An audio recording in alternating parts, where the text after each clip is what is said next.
మా latest videos కోసం మా ఈ తెలుగు న్యూస్ ఛానల్ సబ్స్క్రైబ్ చేసి గంట సింబల్ యాక్టివేట్ చేసుకోండి. భాగ్యవంతులకు మాత్రమే ఈ వీడియో కనిపిస్తుంది. ఈ వీడియోని చూసి చూడనట్టు వదిలివేయకండి. ఈ వీడియోలో చెప్పినట్టు ఇలా చేయండి, ఖచ్చితంగా మీ జీవితం మారిపోతుంది. మీ కష్టాలన్నీ కూడా తీరిపోతాయి. మీ దశ తిరిగిపోతుంది. ఎందుకంటే ఈ వీడియోలో మనం చెప్పుకోబోయే మొక్క అద్భుతమైనది. ఈ మొక్క యొక్క కాయలతో ఒక చిన్న పరిహారం చేసుకుంటే చాలు, మీకు ఎంత దరిద్రం ఉన్నా పోతుంది. నరదృష్టి, నరఘోష, చెడు దృష్టి అన్నీ పోతాయి. మరి ఇంతకీ ఆ మొక్క ఏమిటి? ఆ మొక్క యొక్క కాయలతో ఏం చేయాలి అనే విషయాన్ని ఈరోజు మనం ఈ వీడియోలో వివరంగా తెలుసుకుందాము. ఫ్రెండ్స్, ఈ వీడియో చూసే ముందు జై శ్రీరామ్ అని ఒక చిన్న కామెంట్ చేయండి. అలాగే ఈ వీడియోకి ఒక లైక్ కొట్టి మా ఛానల్ని కూడా సబ్స్క్రైబ్ చేసుకోవటం మర్చిపోవద్దు. మీరు ఎప్పుడైనా గమనించారా, కొన్ని చెట్లకు ఎంత వింత పేర్లు ఉంటాయో? మన ఊళ్ళో పొలాల గట్ల వెంబడి రోడ్డు పక్కన కనిపించే ఒక ప్రత్యేకమైన చెట్టు ఉంది. అదే గరుడ ముక్కు లేదా మొక్క, లేదా తేలుకొండి మొక్క. అవును, దీని కాయలు చూడడానికి అచ్చం దయ్యం గోరులాగా, తేలుకొండిలాగా లేదా గద్ద ముక్కులాగా ఉంటాయి. అందుకే దీనికి ప్రాంతాన్ని బట్టి రకరకాల పేర్లు ఉన్నాయి. కొన్ని చోట్ల దీనిని గరుడ ముక్కు లేదా మొక్క అని, ఇంకొన్ని చోట్ల దీనిని తేలుకొండి మొక్క అని, మరికొన్ని చోట్ల దీనిని గద్దమాల మొక్క అని, గొర్రె జిట్టకు అని పిలుస్తూ ఉంటారు. ఇంగ్లీష్లో దీన్ని టైగర్స్ క్లా, డెవిల్స్ క్లా, స్నేక్ హెడ్ అని పిలుస్తూ ఉంటారు. ఈ చెట్టు గురించి చాలామందికి తెలియని ఎన్నో రహస్యాలు కూడా ఉన్నాయి, ఎన్నో అద్భుతాలు కూడా ఉన్నాయి. ఈ చెట్టుకు ఒక వింత అలవాటు ఉంది. రాత్రిపూట, ముఖ్యంగా అర్ధరాత్రి 12 గంటల సమయంలో దీని ఆకులు పైకి లేచి ఆకాశాన్ని చూస్తాయి. మన పెద్దలు అవి రాత్రిపూట తపస్సు చేస్తాయని నమ్మేవారు. మళ్ళీ ఉదయానికి ఆకులు మామూలుగా కిందికి వాలిపోతాయి. అందుకే దీన్ని రాత్రిపూట ఆకాశం చూసే చెట్టు అని కూడా అంటారు. చాలామంది రాత్రిపూట ఈ చెట్లను చూసి ఆశ్చర్యపోయిన సందర్భాలు కూడా ఉన్నాయి. అంతేకాదు, రాత్రిపూట ఈ చెట్ల దగ్గరకు వెళ్ళినప్పుడు గమనించాలే తప్ప వాటి తపస్సుకు భంగం కలిగించకూడదు, వాటిని తాకకూడదు. అలా చేస్తే అవి శపిస్తాయని మన పెద్దలు చెప్తూ ఉంటారు.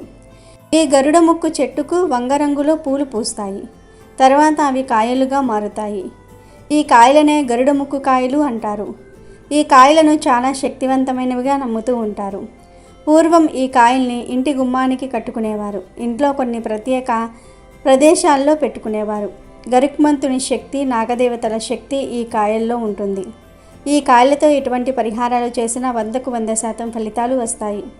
ఎందుకంటే ఈ కాయలకు మన జీవితాన్ని మార్చేసే శక్తి ఉంది, మన సుడిని తిప్పేసే శక్తి ఉంది. ముఖ్యంగా ఎవరైతే దిష్టి దోషం వలన ఎన్నో ఇబ్బందులను ఎదుర్కొంటూ ఉన్నారో, నరదృష్టితో, ధన సమస్యలతో, అప్పుల బాధలతో, మనశ్శాంతి లేక బాగా ఇబ్బందులు పడుతూ ఉన్నారో, వారు చక్కగా ఈ కాళ్ళతో ఒక పరిహారం చేసుకుంటే చాలు, మీకు ఉండే కష్టాలన్నీ కూడా పోయి మీ జీవితం అద్భుతంగా మారిపోతుంది. నరదృష్టి తగిలితే ఎన్నో సమస్యలు వస్తాయి. సంపాదించిన డబ్బు వెంటనే ఖర్చు అయిపోవటము, ఆర్థికంగా ఇబ్బందులు రావటము, అనవసరంగా అప్పులు పెరిగిపోవటము, వాటిని తీర్చడానికి మార్గం కనిపించకపోవటము, ఇంట్లో లేదా మనసులో ప్రశాంతత లేకపోవటము, అనవసరమైన ఆందోళనలు, భయాలు కలగటము, చిన్న చిన్న విషయాలకే అపార్థాలు వచ్చి ఇంట్లో తరచుగా గొడవలు జరగటము, కుటుంబ సభ్యుల మధ్య సఖ్యత లేకపోవటం, కలహాలు రావటము, తరచుగా అనారోగ్యం పాలవటం, చిన్న చిన్న జలుబు లాంటి సమస్యలు కూడా తగ్గకపోవటం, ఏ పని మొదలుపెట్టినా అడ్డంకులు రావటం, విజయం సాధించలేకపోవటం, ఇలాంటి సమస్యలన్నీ నరదృష్టి వలనే వస్తాయి. నరదృష్టి చాలా భయంకరమైనది. కాబట్టి ఆ నరదృష్టి నుండి బయటపడాలంటే చక్కగా గరుడ ముక్కు కాయలతో ఇలా చేసుకోండి. గరుడ ముక్కు మొక్క మీకు కనిపించటం కూడా ఒక అదృష్టమనే చెప్పుకోవాలి. ఎందుకంటే ఎంతో భాగ్యం ఉంటే తప్ప ఈ మొక్క మీకు కనిపించదు. ఒకవేళ మీకు ఈ మొక్క కనిపిస్తే మీ భాగ్యం మారే రోజులు వచ్చాయని గుర్తించి వెంటనే దాని కాయలను తెచ్చుకొని ఈ పరిహారం తప్పక చేసుకోండి. ఒకవేళ మీకు గరుడ మొక్క కనిపించకపోతే మీరే దానిని వెతుక్కుంటూ వెళ్ళండి. మీరు వెతికినప్పుడు ఆ మొక్క మీకు కనిపించినా కూడా అది అదృష్టమే. ఎందుకంటే ఈ పరిహారం చేసే యోగం ఉంటేనే ఆ మొక్క మీ కంటికి కనిపిస్తుంది. పొలాల కంచెల వెంట, రోడ్ల పక్కన, పల్లెటూళ్ళల్లో వెతికితే మీకు ఖచ్చితంగా ఈ మొక్క కనిపిస్తుంది.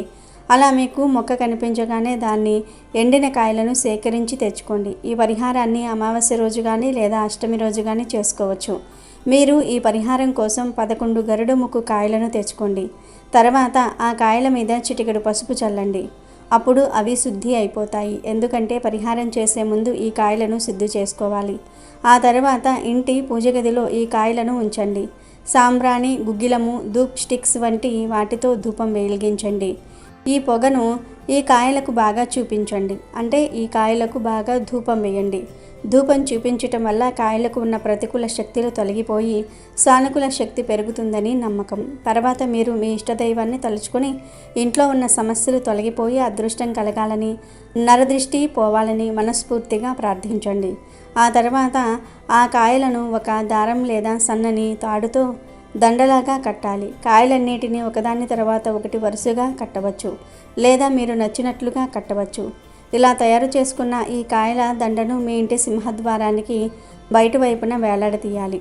ఇలా గరుడ ముక్కు కాయలను ఇంటి గుమ్మానికి వేలాడదీయటం వల్ల లోపలికి వచ్చే చెడు దృష్టిని, ప్రతికూల శక్తులను ఆ కాయలు అడ్డుకుంటాయి, ఇంటిని రక్షిస్తాయి. అంతేకాదు ఇలా ఈ కాయలను గుమ్మానికి కట్టుకుంటే మీ ఇంటికి ఉన్న దిష్టంతా కూడా పోతుంది. భూతాలు, దయ్యాలు, పిశాచ బాధలు ఉండవు. ఆర్థిక సమస్యలు, ఆరోగ్య సమస్యలు, చికాకులు, గొడవలు, జనాల ఏడుపులు అన్నీ పోతాయి.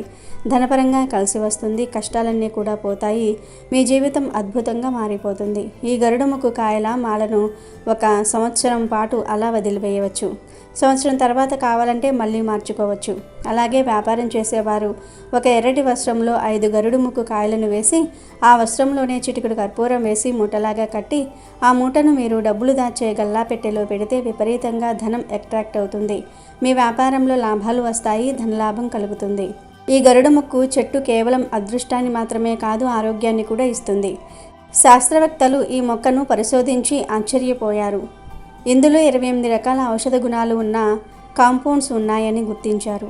ఇందులో ముఖ్యమైనవి ఆల్కలాయిడ్స్, టనిన్స్, ఫ్లావనాయిడ్స్ వంటివి.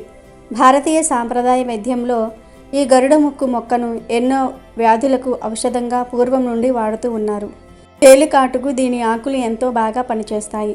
తేలికాటు వేసిన ప్రదేశంలో ఈ ఆకులను దంచి లేదా నలిపి రసాన్ని పిండి ఆ ఆకుల ముద్దను అక్కడ పెడితే తేలుకాటు విషం క్షణాల్లో విరిగిపోతుందని మన పూర్వీకులు బాగా వాడేవారు. అంటే టీబీ వ్యాధితో బాధపడే వారికి వీటి ఆకుల రసాన్ని మెడకు రాసేవారు. ఇది క్షయవ్యాధికి మంచి మందులాగా పనిచేస్తుంది. గొంతు నొప్పి వచ్చినప్పుడు వీటి ఆకుల రసాన్ని గొంతులో పోసుకొని కొంచెం సేపు పుక్కిలించి ఊసేస్తే గొంతు నొప్పి తగ్గుతుంది. కీళ్ళ నొప్పులు, తలనొప్పి, ఒళ్ళు నొప్పులు, ఛాతీ నొప్పికి కూడా ఇది బాగా పనిచేస్తుంది. అందుకోసం దీని వేళ్లను ఎండబెట్టి దంచి పొడి చేసుకోవాలి. 1 స్పూన్ పొడిని 250 మిల్లీలీటర్ల నీటిలో రాత్రంతా నానబెట్టి ఉదయం ఆ నీటిని తాగితే మంచి ఔషధంగా పనిచేస్తుంది. గరుడ ముక్కు వేర్ల కషాయాన్ని పూర్వం పాము కాటుకు విషంగా తాగించేవారు. ఈ మొక్కకు యాంటీ బ్యాక్టీరియల్ గుణాలు ఉన్నాయి. వీటి ఆకుల రసాన్ని గాయాలు మరియు పుండ్లపై పూతగా పూస్తే గాయాలు, పుండ్లు త్వరగా మానిపోతాయి. చర్మంపై మంట లేదా వాపు అనిపించినప్పుడు వీటి ఎండిన కాయలను కాల్చి ఆ బూడిదలో కొబ్బరి నూనె కలిపి పైన రాస్తే మంట, వాపు తగ్గుతాయి. దీని పువ్వులను షుగర్ వ్యాధిని తగ్గించడానికి ఔషధంగా వాడుతారు. పూర్వం వీటి వేర్లతో టీ పెట్టుకుని తాగేవారు. వేర్ల పొడిని నీటిలో మరిగించి లేదా పాలల్లో కలిపి టానిక్లా తాగేవారు. అలా త్రాగటం వల్ల శక్తి పెరుగుతుంది. తెలుసుకున్నారు కదా, మన చుట్టూ కనిపించే ఈ గరుడ ముక్కు లేదా తేలుకొండి మొక్క ఎంత అద్భుతమైనదో. ఇది కేవలం ఒక మొక్క కాదు, మన పూర్వీకుల నమ్మకాలు, వైద్య జ్ఞానాలకు ప్రతీక. అయితే ఔషధాల కోసం దీనిని ఉపయోగించే ముందు తప్పనిసరిగా ఆయుర్వేద నిపుణులను సంప్రదించండి, మంచిది. ఫ్రెండ్స్, ఈ వీడియో మీకు నచ్చితే తప్పక లైక్ చేయండి. అలాగే మీ ఫ్రెండ్స్ అండ్ ఫ్యామిలీ మెంబర్స్కి షేర్ చేయండి, మాకు సపోర్ట్ చేయండి. ఉదయం లేవగానే ఈ వస్తువును తింటే చాలు, కూర్చుని తిన్నా తరగని ఆస్తి వస్తుంది. మీకు ఉండే కష్టాలన్నీ కూడా పోతాయి. మీ జీవితం అద్భుతంగా మారిపోతుంది. ఎవరైతే ఉదయం లేవగానే ఈ పదార్థాన్ని తింటారో వారికి ధనము అనేది అధిక మొత్తంలో వస్తుంది. లక్ష్మీదేవి అనుగ్రహం కలుగుతుంది. మరి ఉదయం లేవగానే ఏ వస్తువును తింటే సకల ఐశ్వర్యాలు కలుగుతాయి అనే విషయాన్ని ఇప్పుడు మనం ఈ వీడియోలో వివరంగా తెలుసుకుందాము. దానితో పాటు ఉదయం లేవగానే ఏ పనులను చేయటం వలన కటిక పేదవాడు కూడా ధనవంతుడు అవుతాడు అనే విషయాన్ని కూడా ఈ వీడియోలో తెలుసుకుందాము. అందరూ గుర్తుపెట్టుకొని ఉదయాన్నే లేచి ఈ వస్తువును తప్పకుండా తినండి. దాని వలన జీవితంలో ఎప్పుడూ కూడా ధన సమస్యలు అనేవి రానే రావు. ప్రతిరోజు ధనం వెనకాల పరిగెట్టవలసిన అవసరం రాదు. ధనము అనేది మన వైపు ఆకర్షింపబడుతుంది అని సిద్ధశాస్త్రంలో ఉంది. అంతేకాదు, ఎవరైతే ఉదయాన్నే ఈ పదార్థాన్ని తింటారో వారి ఇంట్లోనికి ధనము, వైభవము చాలా తేజస్సుతో ఆకర్షింపబడతాయని, ఆ వ్యక్తులు ఎప్పుడూ కూడా లక్ష్మీ అమ్మవారి కృపను పొందుతూ ఉంటారని శాస్త్రాలలో చెప్పబడింది.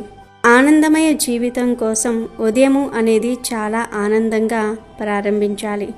అలా ఎవరైతే ఉదయాన్ని చక్కగా ప్రారంభిస్తారో వారు లక్ష్మీ అమ్మవారి కృపను పొందుతారు. సఫలీకృతమైన జీవితం కావాలి అనుకునేవారు ఉదయాన్ని చాలా ఆనందంగా ప్రారంభించాలి. అలా ప్రారంభించాలంటే ఉదయం త్వరగా నిద్రలేవాలి. అంటే 5 నుండి 6 గంటల మధ్యలో నిద్రలేవాలి. అలా లేస్తే రోజంతా ప్రశాంతంగా గడుస్తుంది. హడావిడి లేకుండా ప్రశాంతంగా ఉండగలుగుతారు. కనుక అందరూ ఉదయాన్నే 5 నుండి 6 గంటల మధ్యలో నిద్రలేవండి. ఎవరైతే ఉదయం ఈ సమయంలో నిద్రలేస్తారో వాళ్ళు క్రమశిక్షణను పాటిస్తారు. వాళ్లకు ఎటువంటి రోగాలు రావు. సంపూర్ణ ఆరోగ్యంతో పాటు మనసు ఎప్పుడూ కూడా శాంతంగా ఉండి ప్రశాంతమైన జీవితాన్ని జీవిస్తారు. నిజాయితీకి మారుపేరుగా బ్రతుకుతూ ఉంటారు. ఏ పని చేసినా సరే పూర్తి శ్రద్ధతో చేస్తారు. ఉదయం 5 నుండి 6 మధ్యలో నిద్రలేచే వ్యక్తులకు రాగద్వేషాలు ఉండవు. కపట వ్యక్తులు కూడా వీళ్లకు నచ్చరు. ఎప్పుడూ పాజిటివ్గా ఆలోచిస్తూ ఉండే తెలివైన వ్యక్తులు ఈ సమయంలోనే నిద్రలేస్తారు.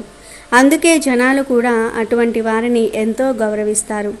అంతేకాక వీళ్ళ జీవిత భాగస్వామి విషయంలో కూడా ఎంతో ప్రేమగా, విశ్వాసంతో ఉంటారు. ఈ సమయంలో నిద్రలేస్తే ఇన్ని ఉపయోగాలు కలుగుతాయి. కాబట్టి తప్పనిసరిగా ఉదయం 5 నుండి 6 గంటల మధ్యలో నిద్రలేచే ప్రయత్నం చేయండి. ఈ సమయం చాలా కీలకమైనది. అందుకే ఎలాంటి మంగళ కార్యాలైనా, వివాహాలైనా ఈ సమయంలోనే చేస్తూ ఉంటారు.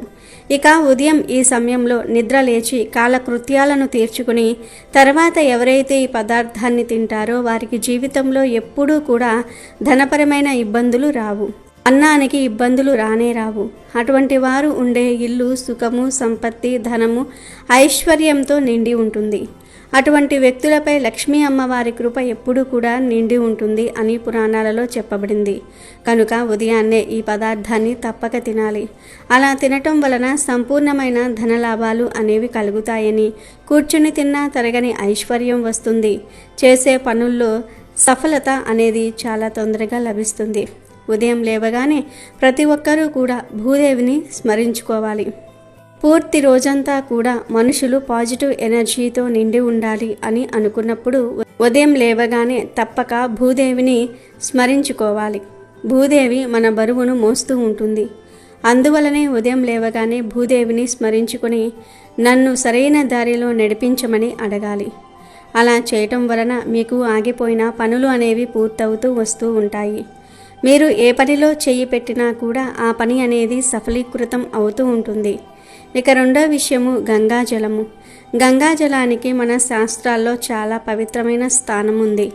పురాణాల కథానుసారము గంగా నది ఎటువంటిది అంటే ఆ గంగా నదిలో సమస్త దేవతలు కూడా స్నానం చేస్తారని, గంగాజలాన్ని చాలా పవిత్రమైన జలంగా చెప్తూ ఉంటారు. రాత్రి నిద్రించే ముందు ఒక పాత్రలో నీటిని నింపండి. దాంట్లో 2-3 చుక్కల గంగాజలాన్ని వేయండి. పూర్తి రాత్రంతా కూడా మీ తల దగ్గరే ఆ నీటిని ఉంచుకోండి. ఉదయం లేవగానే ఆ నీటిని తీసుకుని వెళ్ళి మీ సింహద్వారం బయట భాగంలో చల్లండి. మిగిలిన నీటిని ఏదైనా మొక్కకు పోయండి. ఇలా చేయటం వలన లక్ష్మీ అమ్మవారి కృప అనేది మీపై ఎప్పుడూ కూడా ఉంటుంది. కటిక పేదవాడు కూడా మెల్లిమెల్లిగా ధనవంతుడు అవుతాడు. మీరు ఉదయాన్నే స్నానం చేసే నీటిలో 3 చుక్కల గంగాజలాన్ని వేసుకుని స్నానం చేసినట్లయితే మీ పాప కర్మలన్నీ కూడా అంతరించిపోతాయి. పాజిటివ్ ఎనర్జీతో మీ ఒళ్ళు, మీ మనస్సు కూడా నిండిపోతుంది. ఇక ఉదయం లేవగానే ఈ వస్తువును తింటే చాలు, కూర్చుని తిన్నా తరగని ఆస్తి వస్తుంది అని శాస్త్రాలు చెప్తూ ఉన్నాయి. మరి ఆ వస్తువు ఏమిటి అంటే లవంగం. సనాతన ధర్మంలో లవంగాలను చాలా పవిత్రంగా చెప్పారు. పూజాది కార్యక్రమాలలో కూడా లవంగాలకు చాలా విశేషమైన స్థానం ఉంది. లవంగాల్లో దుర్గా అమ్మవారు ఇంకా లక్ష్మీ అమ్మవారు నివాసం ఉన్నారు. ఉదయం లేవగానే లవంగాన్ని తింటే లక్ష్మీ అమ్మవారు చాలా ప్రీతి చెందుతారు కనుక మీరు ఉదయం లేవగానే ఒక లవంగాన్ని నోట్లో వేసుకుని తింటూ ఉండండి. దాని వలన సమస్త దేవీ దేవతల యొక్క కృప కూడా మీపై పడుతుంది. లక్ష్మీ అమ్మవారు మిమ్మల్ని ధనవంతులను చేస్తుంది. కానీ ఒక్క విషయం గుర్తుంచుకోండి, ఉదయాన్నే ఆ లవంగాన్ని నోట్లో వేసుకొని అలా నోట్లో ఉంచుకోవాలి. పళ్ళతో నమలకూడదు. అలా కాసేపు నోట్లో ఉంచుకుని తర్వాత నీటి సహాయంతో దానిని మింగేయండి. ఇదంతా కూడా పడగడుపున చేయాలి. ఇలా ఉదయాన్నే లవంగాన్ని తింటే ధనము, వైభవము, ధన సంపత్తి అన్నీ ప్రాప్తిస్తాయి. ఇక ఆ రోజు చేసే పనులన్నిటిలో మీకు విజయాలు కలుగుతాయి. ఇది మొదటి వస్తువు. ఇది తినటం కుదరని వారు రెండో వస్తువును అయినా సరే తినవచ్చు. మరి ఆ వస్తువు ఏమిటి అంటే ప్రసాదం. మీరు ఉదయాన్నే భగవంతుడికి ఏదైతే ప్రసాదాన్ని పెడతారో ఆ ప్రసాదాన్ని తింటే చాలా మంచిది. అంటే పడగడుపున తినాలి. ఇది తిన్న తర్వాత టిఫిన్ చేయవచ్చు. ప్రసాదం అంటే బెల్లం ముక్క కావచ్చు, పంచదార కావచ్చు, తులసి ఆకు కావచ్చు, లేదా ఇంట్లో ఏదో ఒకటి వండి పెట్టింది కావచ్చు. మీ ఇష్టాన్ని బట్టి మీరు ఏదో ఒక ప్రసాదం పెట్టుకొని ఆ ప్రసాదాన్ని పడగడుపున తింటే లక్ష్మీ కటాక్షం సిద్ధిస్తుంది. ఇలా వీటిల్లో ఏదో ఒకటి ఉదయాన్నే తిని మీరు చేసుకునే పనులకు బయలుదేరి వెళ్ళినట్లయితే మీరు చేసుకునే ప్రతి పనిలోనూ కూడా సఫలత అనేది లభిస్తుంది. మీరు ఉదయాన్నే తినవలసిన వస్తువుల్లో మూడో వస్తువు ఏమిటి అంటే తేనె. ఉదయాన్నే పడగడుపున కొద్దిగా తేనెను నాకి మీరు పనులకు బయలుదేరి వెళ్ళినట్లయితే మీరు వెళ్ళిన పనులలో సఫలీకృతం అవుతూ ఉంటారు. మీకు పనులలో వచ్చే ఆటంకములన్నీ కూడా దూరమైపోతాయి. మీరు చేసే ప్రతి పని కూడా సఫలీకృతం అవుతుంది. అలాగే ఎవరైతే ఉదయాన్నే పడగడుపున కొద్దిగా పెరుగులో పంచదార కానీ లేదా పటికి బెల్లం పొడిని కానీ వేసుకుని తింటారో వారు మొదలుపెట్టే ప్రతి పనిలోనూ కూడా విజయాన్ని సాధిస్తారు. ఇలా ఉదయాన్నే ఈ వస్తువుల్లో నుండి ఏ ఒక్కటి తిన్నా లక్ష్మీ అమ్మవారి కృప అనేది మీకు తప్పకుండా లభిస్తుంది. మీ ప్రతి కష్టం నుండి కూడా మీకు విముక్తి అనేది లభిస్తుంది. అపార ధన సంపత్తి అనేది మీకు లభిస్తుంది. ఇబ్బందులు అనేవి రానే రావు. మహాలక్ష్మి యొక్క కృపతో మీ ఇల్లు ధనధాన్యాలతో నిండిపోతుంది. ఇలా ప్రతిరోజు ఉదయాన్నే నిద్రలేవగానే ఎవరైతే వీటిని తినటం అలవాటుగా మార్చుకుంటారో వారికి లక్ష్మీ అమ్మవారి కృపతో ధనధాన్యాలు లభిస్తాయి. మీకు ఉన్న సమస్తమైన కష్టాలు కూడా దూరమైపోతాయి. మీరు చేసే ప్రతి పనిలోనూ కూడా విజయము అనేది ప్రాప్తిస్తుంది. కటిక పేదవాడు కూడా మెల్లిమెల్లిగా ధనవంతుడు అవుతాడు. తరగని ఐశ్వర్యము వస్తుంది. కాబట్టి ఉదయాన్నే ఈ వస్తువులను తిని మీరు కూడా శుభ ఫలితాలను పొంది సంతోషంగా జీవించండి. వీడియో నచ్చితే లైక్ చేయండి, షేర్ చేయండి, బట్ సబ్స్క్రైబ్ చేసుకోవడం మర్చిపోవద్దు.